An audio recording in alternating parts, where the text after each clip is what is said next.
जय श्री कृष्ण। आज हम पार्वती द्वारा उषा को पति समागम का वरदान। वैशंपायन जी कहते हैं, जन्मेजय किसी समय भगवान शंकर गंगा के तट पर पार्वती के साथ क्रीड़ा विहार के लिए गए। वहाँ पर पहले से ही ऋतुराज की उपस्थिति में सैकड़ों गंधर्व एवं अप्सराएं स्वर्ग लोक से आकर वेणु, वीणा, मृदंग आदि वाद्य यंत्रों की ताल पर संगीत करके क्रीड़ा कर रहे थे। वहाँ पर पारिजात और संतानक नामक कल्प वृक्ष के पुरुषों से सारा वातावरण सुगंधित था। देवादिदेव महादेव फूलों के हार पहनने लाल रंग की पोशाक से सुशोभित थे। शिव पार्वती भी संगीत व नृत्य के रसपान से विभोर होने लगे। सभी सूत मागध एवं बंदीजन स्तुति गायन करने लगे। तभी चित्रलेखा नामक अप्सरा पार्वती जी का रूप धारण कर शिव जी को प्रसन्न करने लगी। तभी पार्वती जी हंसने लगी। तब सब गणों ने भी शिव जी का रूप धारण कर लिया। ऐसा वातावरण बना कि शिव जी, पार्वती व सारी अप्सराएं भी हंस पड़े। शिव पार्वती अप्सराओं के नृत्य संगीत में तल्लीन थे। तभी वानासुर की पुत्री उषा आई और पार्वती जी के पास आकर मन ही मन सोचने लगी कि वह स्त्री धन्य है जो अपने पति के साथ क्रीड़ा करती है। उमा भगवती उषा के मन में उठे भाव को जान गई। उसे संबोधित कर कहने लगी, उषे, जैसे मैं शंकर के साथ क्रीड़ा करती हूँ वैसे ही तुम भी शीघ्र अपने योग्य पति को प्राप्त कर अनंत का उपभोग करोगी। उषा ने पुनः पार्वती को निहारा तो चिंतन किया कि मेरी मनोकामना कब तक पूर्ण होगी। पार्वती जी ने पुनः उसको मनोभावों को जानकर बोली, उषा, तुम्हारी मनोकामना वैशाख मास की द्वादशी तिथि की रात्रि को पूर्ण होगी। तुम जिस पुरुष की कल्पना करोगी वही तुम्हारा पति होगा। वह पुरुष स्वप्न में आकर तुमसे क्रीड़ा करेगा। दैत्य राजकुमारी उषा बड़े हर्ष में भरकर इधर उधर रमण करने लगी। सखियां उसके साथ हास परिहास करने लगी। देवी का वचन कभी मिथ्या नहीं होगा। वही हुआ। वैशाख मास की द्वादशी को रात्रि में उषा जब सो रही थी तभी उसे एक स्वप्न आया कि वह किसी पुरुष के साथ संभोग कर रही है। इस प्रकार स्वप्न में वह पुरुष से संभोग कर चित्कार कर उठी।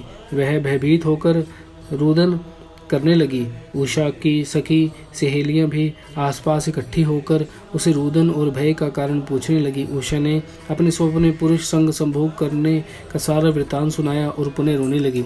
बोली कि मेरे पिता के पवित्र कुल पर कलंक लग गया है। अब मेरे जीने का कोई औचित्य नहीं है। परंतु उषा की सभी सखी सहेलियों ने समझाया कि स्वप्नों पर किसी का नियंत्रण नहीं होता है। अतः इस प्रकार का स्वप्न आ जाने से किसी का धर्म भ्रष्ट नहीं हो जाता। जो स्त्री मन क्रम वचन से पाप करती है वही उल्टा होती है। अतः आप सती साध्वी की तरह पवित्र हो। तुम्हारे पिता श्री बाणासुर तीनों लोकों में महाप्रकर्मी है। उनके सामने कोई टिक नहीं सकता। इंद्र तक तो 3 बार उनसे परास्त हो चुके हैं। अतः इस नगरी में और फिर तुम्हारे पास तो कोई मनुष्य, देवता, गंधर्व, किन्नर, दैत्य आदि किसी के भी आने का साहस नहीं है। अतः हे सखी, तुम भय का त्याग कर दो। लेकिन खेद की सखियों द्वारा बार बार ढांढस बांधने पर भी उषा के मन का क्लेश थमा नहीं।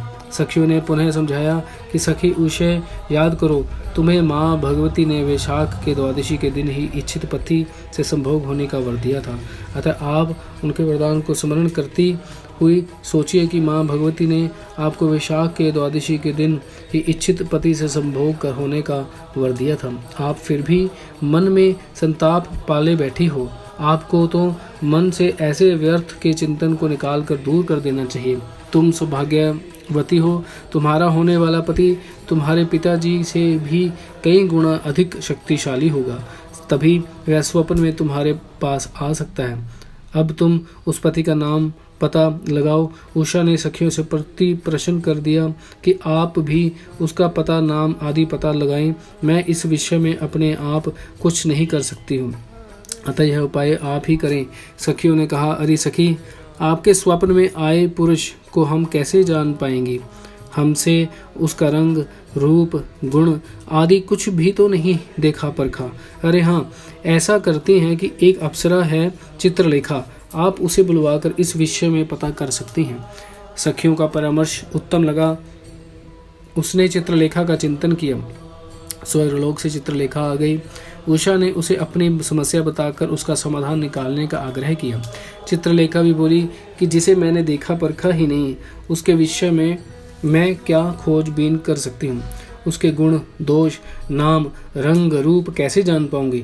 चित्रलेखा ने अन्य उपाय का चिंतन करके बतलाया कि हाँ, ऐसा हो सकता है कि मैं देवों, दैत्यों, यक्षों, किन्नरों, गंधर्वों एवं मनुष्यों में जो श्रेष्ठ है, पराक्रमी है, उन सब का चित्र एक सप्ताह में बनाकर लाऊंगी। आप अपने स्वप्न में उस भाग्यशाली युवक से मिलाकर बताना, तब उसका वंश आदि का पता लगाना आसान होगा। वैसे ही हुआ। चित्रलेखा चित्र बनाकर ले आई। उषा ने बराबर सब चित्रों को देखा। सभी सखियों के संग बैठी उषा ने एक चित्र पर दृष्टि रोक ली और चित्रलेखा को पकड़ा दिया। उस सबने उषा को परम सौभाग्यवती कहा। चित्रलेखा बोली, हे उषा, यह चित्र तो भगवान कृष्ण के पौत्र और वीर पराक्रमी प्रद्युम्न के बेटे का है। इसके पराक्रम की समानता करने वाला कोई नहीं है। तुम धन्य हो, तुम पर देवा का बड़ा अनुग्रह है, जिसके चलते तुम्हारे योग्य पार्वती जी ने ऐसा संयोग बनाया है। यह यदुकुल तिलक श्रेष्ठतम कुल से है। उषा बोली, विशाल लोचने, तुम ही इस कार्य को करने योग्य हो। तुम्हारे बिना हमें कोई हमारा सहारा नहीं मिल सकता। तुम ही मुझ अशरण को शरण देने में सहायता करो। मैं तुम्हारे उपकार कभी नहीं भूलूंगी। तुम जो मन इच्छित रूप धारण करने वाली, योग विद्या में निपुण, आकाशचारिणी एवं हर प्रकार का उपाय करने में प्रवीण हो। अतएव तुम्ही में मुझे मेरे प्रियतम को मिलवाने का उपाय करो। सखी का प्रिय करने वाली ऐसी ही इच्छा लेकर तपस्वी मुनियों का पूजन करती हुई चित्रलेखा एक ही क्षण में श्री कृष्ण द्वारा सुरक्षित द्वारिकापुरी में जा पहुंची। कैलाश पर्वत के तरह ऊंचे ऊंचे महलों में से सुशोभित रमणीय द्वारिकापुरी को उसने आकाश में प्रकाशित होते हुए तारामंडल के समान देखा।